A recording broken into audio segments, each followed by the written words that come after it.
My name is Elliot Fort. I teach Masters and Degree Studies in Business. I'm going to pull the name of a theory at random from this box and tell you what it means. And today's theory is benchmarking. I've put 75 questions, £44 million. I'll explain that in a minute. And is benchmarking worth doing, basically? So what is it? Let's talk about what it is first. It's when I compare what I do as a business to another thing. Right? It might be I could benchmark my own performance to what I did last year. That's a benchmark. Right? I could benchmark my own performance to a competitor.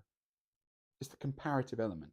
I could compare my own performance as a business to the entire sector in the UK or the globe. And that's what benchmarking is. It says improving performance by itself is not enough. I need to be able to measure performance and compare it to my peers. If I can do that, then I know I'm making competitive advantage. I could improve all my performance in different aspects of the business, but if someone else performed at a faster, a more rapid, and a more extensive rate, I actually have fallen behind.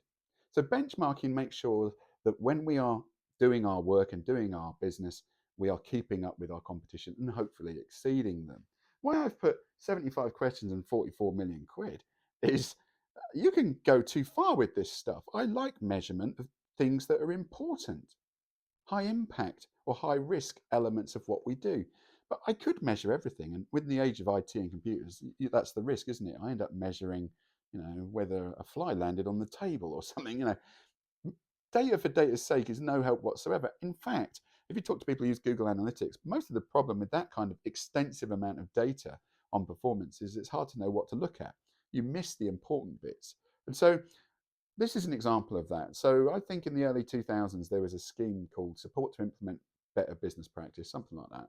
It was a benchmarking consultancy tool for the nation, right?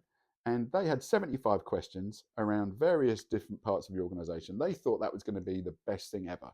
They would survey all the businesses of the UK, or lots of them. We would be able to compare them all and have this kind of UK comparison. It cost £44 million, that scheme of government tax funded money. Well, the advisors didn't really use it.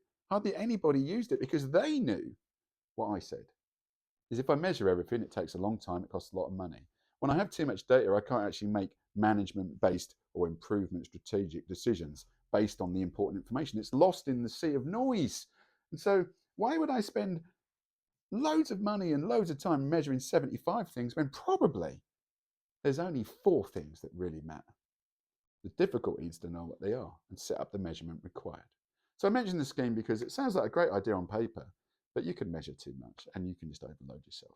So don't do that. But benchmarking, excellent idea. It's about comparison and competitive advantage, not just getting better for better's sake.